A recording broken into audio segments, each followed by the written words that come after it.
ಎಲ್ಲರಿಗೂ ನಮಸ್ಕಾರ. ಇಂದಿನ ಸಂಚಿಕೆಯಲ್ಲಿ ನಾವು ಮಾತನಾಡುವಂಥ ವಿಚಾರ ಏನು ಅಂದರೆ, ಕನ್ನಡ ಸಾಹಿತ್ಯ ಪರಿಷತ್ತಿನಲ್ಲಿ ಆಜೀವ ಸದಸ್ಯತ್ವವನ್ನು ಹೇಗೆ ಪಡಿಬಹುದು ಅಂತೇಳಿ. ಇದಕ್ಕೆ ಸಂಬಂಧಪಟ್ಟಂತೆ ನಾನು ಡಿಸ್ಕ್ರಿಪ್ಷನಲ್ಲಿ ಒಂದು ಲಿಂಕನ್ನು ಹಾಕಿದ್ದೀನಿ. ಆ ಲಿಂಕನ್ನು ನೀವು ಕ್ಲಿಕ್ ಮಾಡಿದ ತಕ್ಷಣ ಅಲ್ಲಿ ನಿಮ್ಮ ಡೀಟೇಲ್ಸ್ಗಳನ್ನು ಕೇಳಲಾಗುತ್ತೆ. ವಿಶೇಷವಾಗಿ ನೀವು ಕನ್ನಡದಲ್ಲಿ ಕೂಡ ಡೀಟೇಲ್ಸ್ ಭರಿಸ್ಬೋದು, ಅಥವಾ ನೀವು ನಮ್ಮ ರಾಜ್ಯದಲ್ಲಿ ಇಲ್ಲ ಬೇರೆ ರಾಜ್ಯದಲ್ಲಿ ಇದ್ದೀರಾ ಅಥವಾ ವಿದೇಶದಲ್ಲಿ ಎಲ್ಲರೂ ಇದ್ದೀರಾ ಅಂದರೆ ನೀವು ಇಂಗ್ಲೀಷ್ನಲ್ಲಿ ಸಹ ಡೀಟೇಲ್ಸ್ನ ನೀವು ಫಿಲ್ ಮಾಡ್ಬೋದು. ಆಜೀವ ಸದಸ್ಯತ್ವಕ್ಕೆ ಸುಮಾರು 410 ರೂಪಾಯಿ ಪೇಮೆಂಟ್ ಗೇಟ್ವೇ ಮೂಲಕ UPI ಅಲ್ಲಿ ಭರಿಸಬೇಕು ಅನ್ನುವಂಥ ವಿಷಯ. ಯಾಕಂದರೆ ಅದರಲ್ಲಿ 250 ಅಂತ ತೋರಿಸಿದ್ದಾರೆ ಆ ಒಂದು ವೆಬ್ಸೈಟ್ನಲ್ಲಿ, ಆದರೆ ಪೇಮೆಂಟ್ ಮಾಡಬೇಕಾದ್ರೆ 410 ರೂಪಾಯಿ ಡಿಡಕ್ಟ್ ಆಗಿದೆ. ಆದ್ದರಿಂದ ಈ ಒಂದು ಲಿಂಕ್ನ ಓಪನ್ ಮಾಡಿ ನಿಮ್ಮ ಡೀಟೇಲ್ಸ್ಗಳನ್ನೆಲ್ಲ, ಅಂದರೆ ನಿಮ್ಮ ಹೆಸರು, ನಿಮ್ಮ ಉದ್ಯೋಗ, ನಿಮ್ಮ ರಕ್ತದ ಒಂದು ಗುಂಪು ಮತ್ತು ನಿಮ್ಮ ವಿಳಾಸ, ಹಾಗೆ ವಿಶೇಷವಾಗಿ ನೀವು ಕನ್ನಡಕ್ಕೆ ಮಾಡಿದಂತಹ ವಿಚಾರಗಳೇನಾರು ಇದ್ದರೆ, ಒಂದು ವೇಳೆ ನೀವು ಎಲ್ಲರೂ ಒಂದು ಕಡೆ ಆರ್ಟಿಕಲ್ಸನ್ನು ಬರೆದಿದ್ದೀರಾ ಅಥವಾ ಯಾವ್ದಾದ್ರು ಪುಸ್ತಕಗಳನ್ನು ನೀವು ರಚಿಸಿದ್ದೀರಿ, ಅಥವಾ ಈ ನಮ್ಮ ಯೂಟ್ಯೂಬ್ನಂತೆ ನೀವು ಒಂದು ರೀತಿಯಾದಂಥ ಯೂಟ್ಯೂಬ್ ಚಾನಲ್ಗಳನ್ನು ಮಾಡಿದರೆ ಅಥವಾ ಪಾಡ್ಕಾಸ್ಟ್ಗಳೇನಾದ್ರು ಮಾಡಿದರೆ, ಈ ರೀತಿ ಯಾವ್ದಾರೋ ವಿಶೇಷವಾಗಿ ನಿಮಗೆ ಕನ್ನಡದ ಮೇಲೆ ಯಾಕೆ ಆಸಕ್ತಿ, ಅಥವಾ ನೀವು ಓದುಗರಾಗಿದ್ದರೆ ಇದನ್ನು ನೀವು ಅದರಲ್ಲಿ ಸುವಿಸ್ತಾರವಾಗಿ ನೀವು ಬರಿಬೋದು. ನಿಮ್ಮ ವಿವರಗಳನ್ನು ಪರಿಶೀಲಿಸಲಾಗುತ್ತೆ ಅನ್ನುವಂಥ ವಿಚಾರ. ನಮ್ಮ ಯೂಟ್ಯೂಬ್ ಚಾನಲ್ ಬಗ್ಗೆ ಕೂಡ ನಾನು ಆ ಒಂದು ವಿವರದಲ್ಲಿ, ಅಂದರೆ ಡೀಟೇಲ್ಸಲ್ಲಿ ನಾನು ಅದನ್ನು ಬರೆದಿದ್ದೆ. ನಮ್ಮ ಯೂಟ್ಯೂಬ್ ಚಾನಲಲ್ಲಿ ಹಲವಾರು ಪುಸ್ತಕದ ವಿಮರ್ಶೆಗಳನ್ನು ಮಾಡಿದ್ದೇವೆ ಅಂತ ಹೇಳ್ಬಿಟ್ಟು ಅದರಲ್ಲಿ ಮೆನ್ಷನ್ ಮಾಡಿದ್ದೀನಿ. ನಿಮಗೆ ಅದೆಲ್ಲ ಫಿಲ್ ಮಾಡಿದ ಬಳಿಕ UPI ಮೂಲಕ ನೀವು ಪೇಮೆಂಟ್ ಮಾಡಿದ ತಕ್ಷಣವೇ ನಿಮಗೇನಾಗುತ್ತೆ, ಒಂದು PDF ಜನ್ರೇಟ್ ಆಗುತ್ತೆ. ಅದು ಸ್ಮಾರ್ಟ್ ಕಾರ್ಡ್ PDF. ಆ PDF ಅಲ್ಲಿ ನಿಮಗೆ ನಿಮ್ಮ ಭಾವಚಿತ್ರ ಕೂಡ ಅಲ್ಲಿ ಅಪ್ಲೋಡ್ ಮಾಡೋಕ್ಕೆ ಹೇಳ್ತಾರೆ. ಫಸ್ಟ್ ನೀವು ಫಿಲ್ ಮಾಡಬೇಕಾದ್ರೆ ನಿಮ್ಮ ಫೋಟೋನ ಸಹ, ನೀವು ಪಾಸ್ಪೋರ್ಟ್ ಫೋಟೋ ಇದ್ದ ಅದನ್ನು ಫೋಟೋ ತಗೊಂಡು ಮೊಬೈಲಲ್ಲಿ ನೀವು ಅದನ್ನು ಅಪ್ಲೋಡ್ ಮಾಡಿದ್ರೆ ಈ ಸ್ಮಾರ್ಟ್ ಕಾರ್ಡ್ ನಿಮಗೆ ಬರುತ್ತೆ. ಆ ಸ್ಮಾರ್ಟ್ ಕಾರ್ಡಲ್ಲಿ ನಿಮ್ಮ ಫೋಟೋ, ನಿಮ್ಮ ಹೆಸರು ಮತ್ತು ನಿಮ್ಮ ಮೆಂಬರ್ಶಿಪ್ ಯಾವಾಗ ಆಗಿದ್ದೀರಾ ಆ ಒಂದು ಡೇಟು, ಮತ್ತು ಅದರ ಒಂದು ಸೀರಿಯಲ್ ನಂಬರ್, ಕ್ರಮ ಸಂಖ್ಯೆ, ಮತ್ತು ನಿಮ್ಮ ಒಂದು ಕಾರ್ಡಿನ ಹಿಂಭಾಗದಲ್ಲಿ ನಿಮ್ಮ ಒಂದು ವಿಳಾಸ ಮತ್ತು ತುರ್ತು ಒಂದು ಕರೆ ಮಾಡುವಂಥ ಒಂದು ಸಂಖ್ಯೆ, ದೂರವಾಣಿ ಸಂಖ್ಯೆ, ಅದು ನಿಮ್ಮ ಸ್ನೇಹಿತರದಾಗಿರ್ಬೋದು ಅಥವಾ ನಿಮ್ಮ ಪರಿವಾರದವರ ಹೆಸರು ಯಾರು ಇದ್ದರೆ, ಅಂದರೆ ಅವರ ಮೊಬೈಲ್ ನಂಬರ್ ಇದ್ದರೆ ನೀವು ಕೊಡ್ಬೋದು. ತಂದೆಯ ನಂಬರ್ ಆಗಿರ್ಬೋದು, ತಾಯಿ ನಂಬರ್ ಆಗಿರ್ಬೋದು. ನನ್ನ ವಿಷಯದಲ್ಲಿ ನಮ್ಮ ಸಹೋದರರ ನಂಬರನ್ನು ನಾನು ಕೊಟ್ಟಿದ್ದೀನಿ. ಸೊ ಈ ಥರ ನಿಮ್ಮ ಡೀಟೇಲ್ಸ್ ಎಲ್ಲ ಅದರಲ್ಲಿ ಒಂದು ಸಲ ಬರೆಸ್ಬಿಟ್ಟು ಪೇಮೆಂಟ್ ಮಾಡಿದ್ಮೇಲೆ ನಿಮಗೆ ಈ ಸ್ಮಾರ್ಟ್ ಕಾರ್ಡ್ ಬರುತ್ತೆ. ಆ ಸ್ಮಾರ್ಟ್ ಕಾರ್ಡನ್ನು ನೀವು ಯಾವ್ದಾದ್ರು ಒಂದು ಜೆರಾಕ್ಸ್ ಅಂಗಡಿಲೋ ಎಲ್ಲ ಒಂದು ಕಡೆ ಹೋಗಿ ಕಲರ್ ಪ್ರಿಂಟ್ಔಟ್ ತೊಗೊಂಡು ನೀವು ಲ್ಯಾಮಿನೇಷನ್ ಮಾಡಿ ಇಟ್ಕೊಬೋದು. ಇದರಿಂದ ಏನು ಲಾಭ ಸರ್ ಅಂತ ನೀವು ಕೇಳ್ಬೋದು. ಈ ಕನ್ನಡ ಸಾಹಿತ್ಯ ಪರಿಷತ್ತಿನ ಒಂದು ಕಾರ್ಡ್ ನಿಮ್ಮಲ್ಲಿದ್ದರೆ ವರ್ಷ ಕನ್ನಡ ಸಾಹಿತ್ಯ ಪರಿಷತ್ತಿಂದ ಸಾಹಿತ್ಯ ಸಮ್ಮೇಳನಗಳು ನಡೀತಾ ಹೋಗುತ್ತೆ.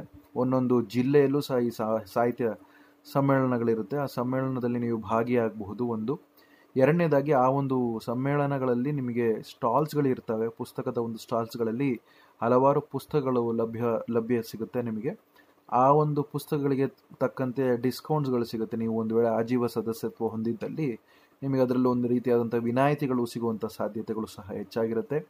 ಹಾಗೆಯೇ ವಿಚಾರ ಸಂಕಿರಣಗಳಾಗಿರ್ಬೋದು, ಹಾಗೆ ಬಹಳಷ್ಟು ಕವನಗಳಾಗಿರ್ಬೋದು, ಈ ರೀತಿ ಕವಿಗೋಷ್ಠಿಗಳಲ್ಲಿ ಬೇರೆ ಬೇರೆ ರೀತಿಯಾದಂತಹ ಕನ್ನಡ ಸಾಹಿತ್ಯ ಪರಿಷತ್ತಿನ ತನ್ನದೇ ಆದಂತಹ ಒಂದು ಕಾರ್ಯಕ್ರಮಗಳನ್ನು ರೂಪಿಸಿರುತ್ತಲ್ಲ, ಅಲ್ಲೋಗಿ ನೀವು ಭಾಗವಹಿಸ್ಬೋದು.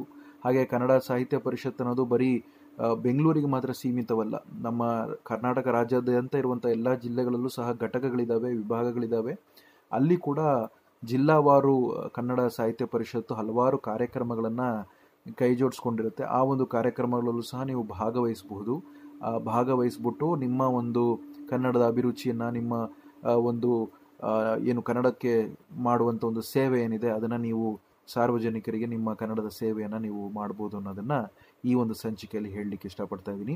ತಪ್ಪದೇ ಈ ವಿಡಿಯೋ ನೋಡುವಂತಹ ಪ್ರತಿಯೋರ್ವ ಕನ್ನಡಿಗನೂ ಸಹ, ಕೆಚ್ಚೆದೆ ಇದ್ದ ಕನ್ನಡಿಗರೆಲ್ಲರೂ ಸಹ ನೀವು ಆಜೀವ ಸದಸ್ಯತ್ವವನ್ನು ತಗೊಳ್ಳಿ. ಜೀವನ ಪರ್ಯಂತ ನಿಮಗೆ ಆ ಒಂದು ಸಾಹಿತ್ಯ ಕೃಷಿಯಲ್ಲಿ ನೀವು ಸಹ ತೊಡಗಿಸ್ಕೊಬೋದು. ಆ ಒಂದು ಸಾಹಿತ್ಯದ ಓದಲ್ಲಿ ನಿಮ್ಮನ್ನು ನೀವು ತೊಡಗಿಸ್ಕೊಳ್ಳಿ. ಒಳ್ಳೊಳ್ಳೆ ವಿಚಾರಧಾರೆಗಳನ್ನು ನೀವು ತಿಳ್ಕೊಳ್ಳಿ. ಒಳ್ಳೊಳ್ಳೆ ಸಾಹಿತಿಗಳ ಜೀವನಗಳ ಬಗ್ಗೆ ನೀವು ಅಧ್ಯಯನಗಳನ್ನು ಮಾಡೋಕ್ಕಾಗಲಿ, ಅಥವಾ ಒಂದು ವೇಳೆ ನೀವು ವಿದ್ಯಾರ್ಥಿ ಆಗಿದ್ದರೆ ವಿದ್ಯಾರ್ಥಿಗಳಿಗೂ ಸಹ ರಿಯಾಯಿತಿ ದರದಲ್ಲಿ ನೀವು ಸದಸ್ಯತ್ವವನ್ನು ಪಡ್ಕೊಬೋದು. ವಿದ್ಯಾರ್ಥಿಯಾಗಿದ್ದರೂ ಸಹ ನೀವು ಪಡ್ಕೊಬೋದು ಅನ್ನೋದರಲ್ಲಿ ಈ ಒಂದು ಲಿಂಕ್ ನಿಮಗೆ ಉಪಯೋಗ ಆಗುತ್ತೆ. ಹಾಗೆಯೇ ನೀವು ಒಂದು ವೇಳೆ ನಿವೃತ್ತಿ ಸೇನೆಯಲ್ಲಿ ನಿವೃತ್ತಿ ಹೊಂದು ಬಂದಿದ್ರೂ ಸಹ ನಿಮಗೆ ಅಲ್ಲಿ ರಿಯಾಯಿತಿ ಸಿಗುತ್ತೆ. ಹಾಗೆ ನೀವು ವಿಕಲಚೇತನರಾಗಿದ್ದರೆ ಸಹ ನಿಮಗೆ ಅಲ್ಲಿ ರಿಯಾಯಿತಿಗಳಿದೆ. ಈ ರೀತಿ ಹಲವಾರು ಒಂದು ಆ, ಸೂಚನೆಗಳು ಅಲ್ಲಿದೆ. ನೀವು ಸೂಚನೆಗಳನ್ನೆಲ್ಲ ಒಂದ್ಸಲ ನೋಡಿಕೊಂಡು ತದನಂತರ ನೀವು ಈ ಸದಸ್ಯತ್ವವನ್ನು ನೀವು ಪಡ್ಕೊಬೋದಾಗಿದೆ. ವಿಶೇಷವಾಗಿ ನ್ಯಾಯಾಲಯದಲ್ಲಿ ಯಾವುದೇ ರೀತಿಯಾದಂತಹ ನಿಮಗೆ ಸಂಬಂಧಪಟ್ಟಂತೆ ಕಂಪ್ಲೇಂಟ್ಗಳಿರಬಾರ್ದು ಅನ್ನೋಂಥ ವಿಚಾರದಲ್ಲಿ ಹಾಕಿದ್ದಾರೆ. ಒಂದು ವೇಳೆ ನಿಮಗೆ ಆ ರೀತಿಯಾದಂಥ ಏನಾದ್ರು ಕಂಪ್ಲೇಂಟ್ಗಳಿದ್ರೆ ಅದರ ಕುರಿತಾದಂಥ ವಿವರಗಳನ್ನು ಸಹ ನೀವು ಅಲ್ಲಿ ನೀಡಬೇಕು ಅನ್ನುವಂಥ ವಿಚಾರವನ್ನು ಈ ಲಿಂಕಲ್ಲಿ ನೀವು ಓಪನ್ ಮಾಡಿ ನೋಡಿದಾಗ ನಿಮಗೆ ಗೊತ್ತಾಗುತ್ತೆ ಅನ್ನುವಂಥ ವಿಷಯ. ಇದು ಕನ್ನಡ ಸಾಹಿತ್ಯ ಪರಿಷತ್ತಿನ ಆಜೀವ ಸದಸ್ಯತ್ವವನ್ನು ಹೇಗೆ ಪಡ್ಕೊಬೇಕು ಅನ್ನುವಂಥದ್ದು ಒಂದು ಸುವಿಸ್ತಾರವಾದ ವಿವರಣೆ ಆಗಿದೆ. ಇದನ್ನು ನೀವು ಮೊಬೈಲ್ ಆ್ಯಪ್ನಲ್ಲಿ ಕೂಡ ಸಾಹಿತ್ಯ ಪರಿಷತ್ ಆ್ಯಪ್ನ ನೀವು ಡೌನ್ಲೋಡ್ ಮಾಡಿಕೊಂಡು ಸಹ ನೀವು ಅದರಲ್ಲಿ ನೀವು ರಿಜಿಸ್ಟ್ರೇಷನ್ ಮಾಡ್ಕೊಬೋದು, ನೋಂದಣಿ ಮಾಡ್ಕೊಬೋದು, ಅಥವಾ ನೀವು ವೆಬ್ಸೈಟ್ನಲ್ಲಿ ಸಹ ಡೈರೆಕ್ಟಾಗಿ ಬ್ರೌಸರ್ ಮೂಲಕ ಕೂಡ ನೀವು ಮೊಬೈಲಲ್ಲೇ ಸಹ ಅದರ ಡೀಟೇಲ್ಸ್ನ ನೀವು ಭರಿಸ್ಬಿಟ್ಟು ನೀವು ಒಂದು ಸದಸ್ಯತ್ವವನ್ನು ಪಡ್ಕೊಬೋದು. ಇದೇ ರೀತಿ ಇನ್ನೊಂದು ಸ್ವಾರಸ್ಯಕರವಾದಂಥ ವಿಚಾರದೊಂದಿಗೆ ಮತ್ತೆ ನಾನು ನಿಮ್ಮೊಂದಿಗೆ ಭೇಟಿ ಮಾಡ್ತೀನಿ. ತಪ್ಪದೆ ನಮ್ಮ ಯೂಟ್ಯೂಬ್ ಚಾನಲ್ನ ನೀವು ಸಬ್ಸ್ಕ್ರೈಬ್ ಮಾಡಿ, ನಿಮ್ಮ ಸ್ನೇಹಿತರಿಗೂ ಈ ಮಾಹಿತಿನ ಹಂಚ್ಕೊಳ್ಳಿ. ಕನ್ನಡದ ಒಂದು ಕೃಷಿಗೆ ನಾವೆಲ್ಲ ತೊಡಗಿಸ್ಕೊಳ್ಳೋಣ, ಹಲವಾರು ವಿಚಾರಗಳನ್ನು ನಾವು ಪಡ್ಕೊಳ್ಳೋಣ, ತಿಳ್ಕೊಳ್ಳೋಣ. ಒಂದು ಎಲ್ಲಾದರೂ ಒಂದು ವೇದಿಕೆ ಎಲ್ಲಾದರೂ ಉದ್ಭವ ಆಗಿದ್ದಲ್ಲಿ ನಮ್ಮ ಸಬ್ಸ್ಕ್ರೈಬರ್ಗಳು ಭೇಟಿಯಾಗುವಂಥ ಸಾಧ್ಯತೆಗಳಿತ್ತು ಅಂದರೆ ಈ ರೀತಿಯಾದಂಥ ಸಾಹಿತ್ಯ ಸಮ್ಮೇಳನದಲ್ಲಿ ನಾವೆಲ್ಲರೂ ಭೇಟಿ ಕೂಡ ಆಗೋಣ ಅಂತ ಹೇಳ್ತಾ ಮುಂದಿನ ಸಂಚಿಕೆಯಲ್ಲಿ ಮತ್ತೆ ನಿಮ್ಮ ಭೇಟಿ. ಧನ್ಯವಾದಗಳೊಂದಿಗೆ ನಿಮ್ಮ ಸಂದೇಶ.